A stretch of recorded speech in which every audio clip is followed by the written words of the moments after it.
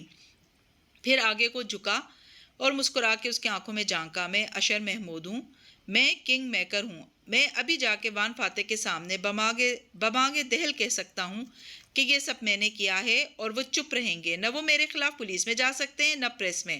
خاندان کی بدنامی ان کو لے ڈوبے گی۔ سو یوسی کندھے اچکائے، میرے ساتھ یہ اسٹفوں پہ دستخط کروانے والے ٹینٹرمز نہیں کام کریں گے۔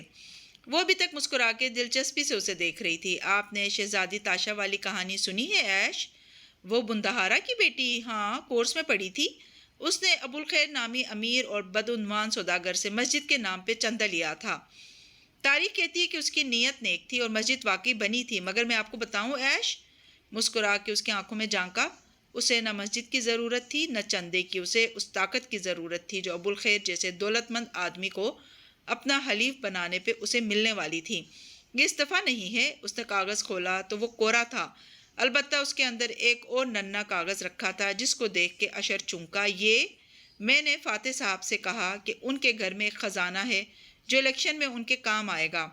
وہ کیوں گھر بیچیں یا قرضہ لیں؟ وہ اس خزانے کو استعمال کیوں نہ کریں؟ اور ننھا کاغذ اس کے سامنے رکھا۔ اشر نے نظریں جھکا کے اس کاغذ کو دیکھا۔ وہ ایک چیک تھا، اشر محمود کی چیک بک کا چیک۔ آپ نے مجھ سے پانی اس لیے مانگا کیونکہ آپ کو میری میز پہ رکھی چیک بک سے ایک چیک پھاڑنا تھا۔ 5 سیکنڈز میں آپ نے یہ کیسے کیا تالیہ؟ میں حیران ہوں۔ کیونکہ وہ خزانہ آپ ہیں اشر صاحب، وہ ہنوز مسکرا رہی تھی۔ آپ مجھے اس چیک پہ لکھی رقم سائن کر کے دیں گے؟ آپ آج سے وان فاتح کی کمپین کو فنڈ کریں گے۔ میں آپ کو استعفے دینے کے لیے مجبور کرنے نہیں آئی، میں آپ کو واپس اپنے کیمپ میں دعوت دینے آئی ہوں۔ اشر کے تاثرات بدلے، ماتھے پہ بل پڑے، لب بھیچ لیے، ایک سخت نگاہ اس پہ ڈالی۔ اور میں چیئرمین الیکشن چھوڑ کے آبنگ کی کمپین میں کیوں شامل ہوں گا؟ ہاں، کیونکہ آپ ابھی تک ان کو آبنگ بھائی کہتے ہیں، کیونکہ جب سے آپ نے ان کے خلاف کاغذات جمع کروائے ہیں آپ سوشل گیدرنگ سے کٹ گئے ہیں۔ لوگ آپ کو پروٹوکول نہیں دے رہے جو وان فاتح کے سائے میں ہونے کی وجہ سے دیتے تھے۔ آپ اکیلے رہ گئے ہیں اور آپ نے عمر کا ایک بڑا حصہ فاتح کا کنگ میکر بن کے گزارا ہے۔ ان سے الگ ہونا آپ کو اندر سے دکھی کر رہا ہے، آپ ان کو مس کرتے ہیں ایش، اور آپ کو میرا ایش کہنا ان کی یاد دلا رہا ہے۔ آپ ان کا جتنا برا چاہ لیں، آپ کے اندر کا وہ ٹین ایج لڑکا جو بہن اور بہنوئی کے ساتھ چھٹیاں گزارنے جایا کرتا تھا، وہ آج بھی وان فاتح کی وجہ کی توجہ حاصل کرنے کا متمنی ہے، بے چین ہے۔ آپ الیکشن اس لیے جیتنا چاہتے ہیں تاکہ فاتح کو کچھ بن کے دکھا دیں۔ آپ ان کے ساتھ کام کرنے کو مس کرتے ہیں ایش۔ زور دے کے وہ ایک ایک لفظ ادا کر رہی تھی اور اشر کے جبڑے کی رگیں بچ چکی تھیں، آنکھوں میں گلابی پن نظر آنے لگا تھا، چپتی ہوئی نظریں تالیہ پہ جمی تھیں۔ آپ کو لگتا ہے کہ آپ کے اور فاتح کے حالات اتنے خراب ہو چکے ہیں کہ واپسی کا کوئی راستہ نہیں، مگر یہ غلط ہے۔ میں آپ کو واپسی کا ٹکٹ دینے آئی ہوں، یہ آپ کی واپسی کی قیمت ہے، اسے ادا کریں اور واپس آ جائیں۔ وہ چپ چاپ اسے دیکھے گیا، کچھ نہیں بولا۔ آپ ایکسپورٹ کے بزنس سے وابستہ ہیں، اگر فاتح صاحب حکومت میں آئے تو میں آپ سے وعدہ کرتی ہوں کہ کاروباری اصلاحات کا وہ بل پاس کروائیں گے جس کا مسودہ آپ کب سے تیار کر رہے ہیں۔ آپ کے آفس کا ہر ورکر جانتا ہے آپ اس بل کے بارے میں کتنے ٹچی ہیں۔ ہم آپ کو ایک چوری ریاست میں حکومت دیں گے، آپ کو آپ کا پسندیدہ بل مل جائے گا اور ہمیں پارٹی فنڈز، اور اگر آپ یہ نہیں کرتے تو آپ اکیلے رہ جائیں گے۔ ٹریلر آپ ایک ہفتے سے دیکھ رہے ہیں، پوری فلم زیادہ بھیانک ہوگی۔ زیادہ کے چکر میں تھوڑے سے بھی محروم نہ ہوں ایش۔ اور پھر وہ کرسی دھکیلتی اٹھی اور بیگ اٹھا لیا۔ وہ ابھی تک چپتی نظروں سے اسے دیکھ رہا تھا، بچی مٹھیاں چیک پہ رکھی تھیں۔ آپ جمعے تک سوچ لیں، جمعے کو کاغذات واپس لینے کی آخری تاریخ ہے۔ میں آپ کو کھونا نہیں چاہتی، میں چاہتی ہوں کہ ہم سب ساتھ مل کے چلیں۔ جمعے کی صبح آپ اس چیک کو سائن کر کے دے دیں گے تو یہ آپ کی واپسی ہوگی، نہیں دیں گے تو بھی ہم عزت سے راستے الگ کر لیں گے، اور پھر الیکشن جیسے فورم پہ ملاقات ہوگی اور خاندان کی بدنامی آپ دونوں کو لے ڈوبے گی۔ اشر بس چپ چاپ اسے دیکھے گیا، لب سختی سے بھینچ رکھے تھے، اور وہ ایک منی لانڈر تھا، اسی لیے ہماری علیحدگی ہوئی، اور میں نے پھر انگلی کی انگوٹھی دکھائی، ایک دوسرے آدمی سے شادی کر لی جو ابھی تک قائم ہے۔ اشر کے لبوں پہ تلخ مسکراہٹ ابھری، سر کو خم دیا، نظریں اس پہ جمی تھیں۔ اور وہ کیا کرتا ہے؟ وہ تالیہ اداسی سے مسکرائی۔ وہ ایک ایڈونچرر ہے، مہم جو، اور پرس کندھے پہ ڈالتی مڑ گئی۔ اس کے باہر نکلتے ہی اشر نے غصے سے چیک اٹھایا اور اس کے ٹکڑے ٹکڑے کر کے پرے اچھال دیا۔ کاغذ کے ٹکڑے شیشے کی دیوار سے ٹکرا کے فرش پہ بکھر گئے۔ سرخ روشنیاں اس کے ارد گرد۔ جمعرات کی شام وان فاتح کی پرسنل ایڈ خاتون جب فاتح کے ساتھ آفس میں داخل ہوئی تو اسے عثمان کی خالی میز پہ ایک لفافہ رکھا نظر آیا جس کے اوپر پیپر ویٹ رکھا تھا۔ وہ بارش بھری ایک گیلی صبح تھی۔ فاتح 2 افراد کے ساتھ تیز تیز چلتا سیدھا اندر آفس چلا گیا تھا۔ وہ لوگ ابھی ایک میٹنگ سے واپس لوٹے تھے اور سیدھا آفس آئے تھے۔ عثمان کے نہ ہونے سے کام بڑھ گیا تھا اور وہ اس کی میٹنگز کا حساب کتاب بھی رکھ رہی تھی۔ سیاہ بیگ سامان سے بھرا آج بھی کوہنی پہ تھا اور گلے میں مختلف رنگ کا پھولدار رومال گلابی فراک کے ساتھ کیجول حلیے کی عکاسی کر رہا تھا۔ لفافہ دیکھ کے وہ میز تک آئی اور تیزی سے اسے اٹھایا، پھر اندر ہاتھ ڈال کے باہر نکالا تو دیکھا وہ اشر کا دستخط شدہ چیک تھا۔ تالیہ مسکرا دی۔ ساتھ میں ایک دوسرا کارڈ بھی تھا۔ اس نے وہ کھولا۔ وہ ایک ہائی پروفائل ڈنر تھا جو ویکینڈ کی شام ہونا تھا۔ وہاں وزیر اعظم صوفیہ رحمان بھی مدعو تھی۔ وان فاتح ایسے ڈنرز کم اٹینڈ کرتا تھا مگر اشر ضرور جایا کرتا تھا۔ اس کی حمایت اس بات سے مشروط تھی کہ وان فاتح اس کی تجاویز بھی سنا کرے گا اور اشر کی پہلی تجویز اس کارڈ کی صورت تھی۔ اس کو اٹینڈ کرنا اب لازم تھا۔ اشر محمود ایک حلیف کے ساتھ اب ڈونر بھی بن چکا تھا اور کوئی سیاستدان اپنے ڈونر کو انکار نہیں کر سکتا۔ تالیہ نے مسکرا کے دونوں چیزیں خاموشی سے اپنے بیگ میں رکھ لی۔ اسے جو کرنا تھا صبح کرنا تھا۔ اشر محمود کے قلعے نما گھر کا لان رات کے وقت برقی پولز کی سفید روشنی میں نہایا کھڑا تھا۔ لکڑی کی کینوپی کے سائے تلے مادہ ہرن اپنے ننھے غزالوں کو لیے گھاس پہ بیٹھی تھی۔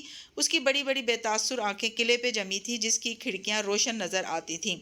اندر لاؤنج میں لٹکتے سارے فانوس روشن تھے۔ پرتعیش صوفوں پہ اسرا ٹیک لگائے تیوری چڑھائے بیٹھی تھی اور اشر اس کے سامنے آگے ہو کے بیٹھا منت بھرے لہجے میں کہہ رہا تھا، کاکا پلیز میری بات سمجھنے کی کوشش کرو۔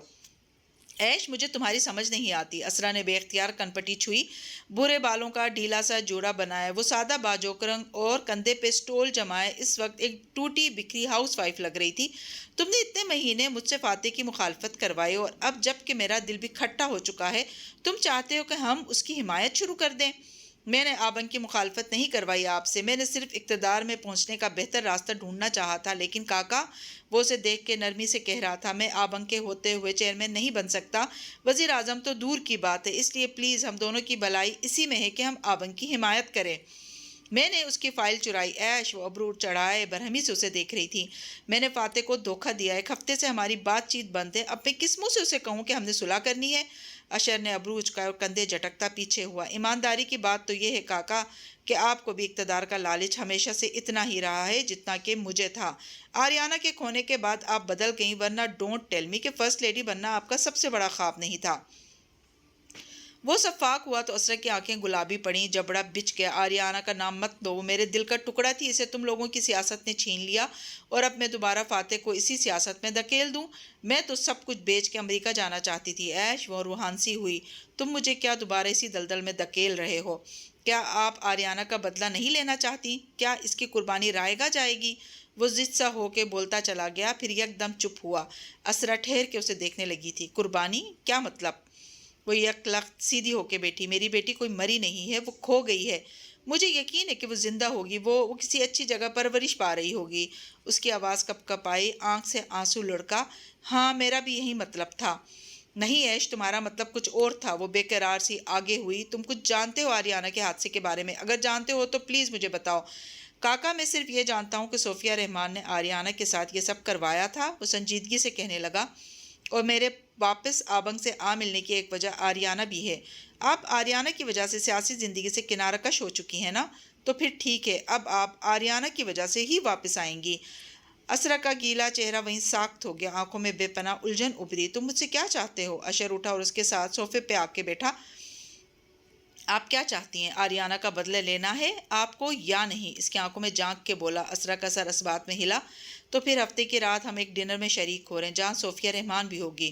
اب وہ وقت آ گیا جب صوفیہ اپنے اعمال کا حساب دے۔ اگر آبنگ اس بات پہ راضی ہوتے ہیں تو میرا چیک کیش ہو جائے گا، ورنہ میں ان کے کیمپ میں نہیں جاؤں گا۔ وہ قطعی لہجے میں بہن کو سمجھا رہا تھا۔ گہری نظریں اسرا کے چہرے کے اتار چڑھاؤ پہ جمی تھی۔ اسرا کی آنکھوں میں ابھی تک الجھن تھی۔ ہم نے آریانہ کا معاملہ اللہ پہ چھوڑ دیا تھا، اتنے سال بعد ہم کیسے صوفیہ رحمان سے باز پرس کریں گے؟ میں سمجھاتا ہوں۔ اشر کی آنکھیں چمکی اور وہ تیز تیز بولنے لگا۔ باہر گھاس پہ سستاتے ہرن خالی بے تاثر آنکھوں سے قلعے کی روشن کھڑکیوں کو دیکھے جا رہے تھے۔ رات گہری ہوتی جا رہی تھی، بہت سے آفیسز میں کام ابھی تک جاری تھا۔ ایسے ہی ایک اونچی عمارت پہ بنے ایک فلور پہ بہتر سی سفید بتیاں روشن تھیں، البتہ کچھ آفس رومز اندھیرے میں ڈوب چکے تھے۔ بہت سے ورکرز اپنے کمرے لاک کر کے اٹھ چکے تھے اور کچھ ابھی تک کام کر رہے تھے۔ شیشے کے دروازے کے پیچھے ایک کمرہ روشن دکھائی دے رہا تھا۔ ایڈم نے دروازے پہ دستک دی تو اندر فائلوں میں الجھے شخص نے سر اٹھایا، پھر ایڈم کو دیکھ کے مسکرایا، آستین چڑھائے، ٹائی ڈھیلی کیے۔ وہ سارے دن کا تھکا ہارا لگتا تھا، مگر خوش دلی سے بولا، آؤ ایڈم، اندر آ جاؤ۔ وہ اٹھ کھڑا ہوا۔ ایڈم سادہ پینٹ شرٹ میں ملبوس، ازلی معصومیت چہرے پہ سجائے اندر داخل ہوا، شرما کے مسکراتے ہوئے ہاتھ ملایا۔ تمہارا کام بہت مشکل تھا ایڈم، مگر فوج کے دنوں کا ساتھ ہے، اس لیے میں نے کر دیا ہے۔ نوجوان نے جھک کے دراز کھولا اور ایک فائل نکال کے اس کے سامنے رکھی۔ ایڈم جلدی سے کرسی کھینچ کے بیٹھا اور فائل کھولی۔ پہلے صفحے پہ فہمی بن سلام نامی اس آدمی کی تصویر لگی تھی جو ہوٹل کے اس کمرے میں رہائش پذیر تھا۔ تو پھر کون نکلا یہ آدمی؟ کوئی کرمنل، کوئی مافیا کا بندہ یا جاسوس؟ ایڈم نے دھڑکتے دل سے پوچھا۔ اس کا سرکاری ایجنسی کا آفیسر دوست ہاتھ باہم پھنسائے آگے ہوا اور سنجیدگی سے بولا، ایڈم، یہ کوئی مجرم یا برا آدمی نہیں ہے، یہ بالکل کلین ہے، ایک نوکری پیشہ اچھی شہرت والا وکیل ہے جو ہانگ کانگ میں ایک لا فرم کے ساتھ کام کرتا ہے۔ اس کے ماں باپ ملاقہ میں رہتے ہیں، ان سے ملنے آتا ہے، بیوی بچے ہانگ کانگ میں ہی رہے ہوتے ہیں۔ ایڈم نے بے چینی سے صفحے پلٹائے۔ فائل میں لکھی تفصیلات اس شخص کی نیک نامی کی گواہی دے رہی تھیں۔ یہ تو اتنا کلین ہے کہ ایک پارکنگ ٹکٹ تک نہیں ہے اس کے ریکارڈ پہ، تم اس کی تفتیش کیوں کر رہے ہو؟ کچھ تو ہو اس کے بارے میں، کچھ تو ہونا چاہیے۔ وہ بے چینی سے صفحے پلٹانے لگا۔ اس طرح مایوسی، اداسی، ہر طرف سے منفی جذبات نے اس پہ حملہ کر دیا تھا۔ کچھ ہوتا تو ہمیں مل جاتا یار، بیچارہ سادہ آدمی ہے، وکیل ہے، محنت مزدوری کرتا ہے، اپنے ماں باپ کے لیے وہاں سے قیمتی تحفے لاتا ہے۔ ایئرپورٹ پہ سامان میں زیادہ تر تحفے ہی تھے، کوئی اسمگل شدہ چیز بھی نہیں تھی، اور اب تو یہ چند دن بعد چلا بھی جائے گا۔ ایڈم ایک دم چہرہ اٹھا کے اسے دیکھنے لگا۔ ہاں، وہاں اس کے کمرے میں تحفے بھی پڑے تھے۔ تم اس کے کمرے تک چلے گئے؟ ایک منٹ، وہ چونک گیا۔ وہ اتنے دن سے یہاں ہے، اس نے اب تک ماں باپ کو تحفے کیوں نہیں دیے؟ اور وہ ہوٹل میں کیوں رہتا ہے، ان کے پاس کیوں نہیں ٹھہرتا؟ ہاں، میں نے پتہ کروایا تھا، وہ تحفے لے کر ان کے گھر تک 2-3 دفعہ گیا تھا، مگر وہ شاید وہاں نہیں تھے، تبھی دروازہ نہیں کھولا۔ تو کیا اس کا ماں باپ فون پہ کانٹیکٹ تک نہیں ہے؟ کم آن، باہر سے آنے والا بیٹا کال کیے بغیر کب گھر آتا ہے؟ کہہ رہا ہوں نا، معلوم کیا تھا میں نے، محلے والوں کا کہنا ہے کہ اس کے ماں باپ سے کوئی ناراضگی چل رہی ہے۔ ایڈم ایک دم جوش سے سیدھا ہوا، چہرہ چمک اٹھا، اور وہ اس کے لیے دروازہ نہیں کھولتے؟ ایڈم، گھروں میں 100 طرح کے مسئلے ہو جاتے ہیں، اس سے وہ کرمنل نہیں بلکہ ایک اداس غمزدہ بیٹا ثابت ہوتا ہے جو ماں باپ کو منانے کے لیے یہاں آیا بیٹھا ہے۔ چلو کچھ تو ثابت ہوتا ہے نا۔ ایڈم خوشی خوشی فائل سمیٹنے لگا۔ میں آج ہی کیل واپس آیا تھا، پرسوں دوبارہ ملاقہ جاؤں گا، مجھے اس کے ماں باپ سے ملنا ہے، اور پلیز منع مت کرنا۔ زندگی میں پہلی دفعہ ایڈم بن محمد نے اپنے دل کے یقین پہ بھروسہ کر کے ایک راستے کا پیچھا کیا ہے۔ اگر میں کچھ اور نہ ڈھونڈ سکا تو کم از کم خود کو دریافت کر لوں گا۔ وہ جوش اور اداسی سے کہتا فائل میں صفحے لگا رہا تھا۔ اس کا دوست کان سے مسکرا کے اسے دیکھے گیا۔ اگر ایڈم کی خوشی اسی میں تھی تو ٹھیک ہے، اسے کوئی اعتراض نہ تھا۔ جی تو کہانی کو لسنرز، آج کی ایپیسوڈ آپ کو کیسی لگی؟ امید ہے کہ پسند آئی ہوگی۔ کمنٹس میں اظہار ضرور کیجیے گا۔ چینل پر نئے ہیں تو چینل کو سبسکرائب کرنا نہ بھولیں۔ شکریہ۔